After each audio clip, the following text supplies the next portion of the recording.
We continue our focus on the G20 in the Eastern Cape at the moment. The first G20 Employment Working Group meeting is currently underway on Thursday, and Friday we'll see the G20 Foreign Ministers Summit. We now welcome on the show Dr. William Mpofu, researcher at the University of the Witwatersrand, that's a Wits Centre for Diversity Studies, and political analyst and expert in global South studies and world affairs. Dr. Mpofu, a very good afternoon to you, and thank you so much for your time.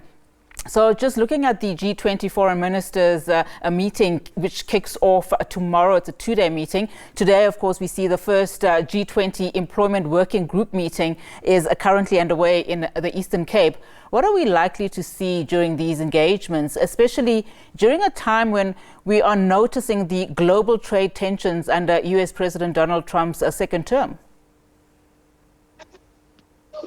Yes, this important gathering is taking place during intense geopolitical times, especially for countries of the global South. This is a moment in world affairs and in world history that a lot of jostling, a lot of competition, and a lot of scramble for turf economically and politically is taking place.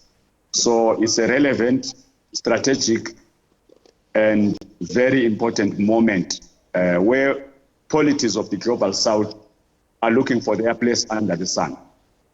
And just speaking about the global South and looking for its place under the sun, I mean, South Africa's G20 presidency also does coincide with the African Union Commission's under a new leadership following the AU summit at the weekend. To what extent then do you think, we will see the Union drive its Agenda 2063 and also boldly position itself, as the continent as a global powerhouse, just given the resources that it has and the current world order? Yeah, it's very interesting because at this moment that we're describing, where geopolitical forces are so vivid and political and economic temperatures are so high, and conversations are high voltage, African unity is not an option. I think the polities and economies of Africa have unity being imposed upon them by global forces. So we can only expect that wisdom will dawn on our leaders to realize that economic integration of Africa and political integration of Africa is perhaps the only avenue to African survival. Because the paradox, politically and economical, that we live under is living in a continent that has a bounty of resources, but that bounty of resources does not translate to the happiness and the prosperity of the people of Africa. So it is on the shoulders of the leaders of Africa to take seriously and urgently the subject of economic and political integration at this moment especially. And I want to speak a little bit about that, but I want to address this first. I mean, we can't be talking about the G20 if we don't look at just what the future of the US and South Africa bilateral relations are at the moment in terms of just being a huge talking point given the recent developments. The Secretary of the State of the US has refused to attend the G20 Foreign Ministers meeting. We know that, of course, the US will be represented by someone, but this has raised concerns about what a no-show from a US would mean, or even Trump later on in the year. When you consider, of course, that since 2016, annual G20 presidencies have been approved as a troika to encourage this multilateral cooperation.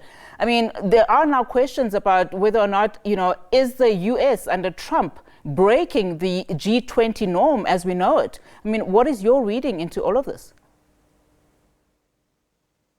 Yeah, what is enveloping this moment and what is punctuating this moment are ongoing geopolitical struggles.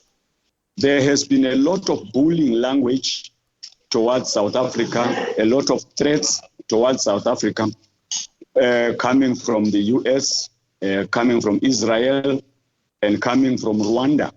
those threats and those bullying discourses and sentiments are not disconnected from what is happening politically and economically and from what punctuates and envelopes this meeting.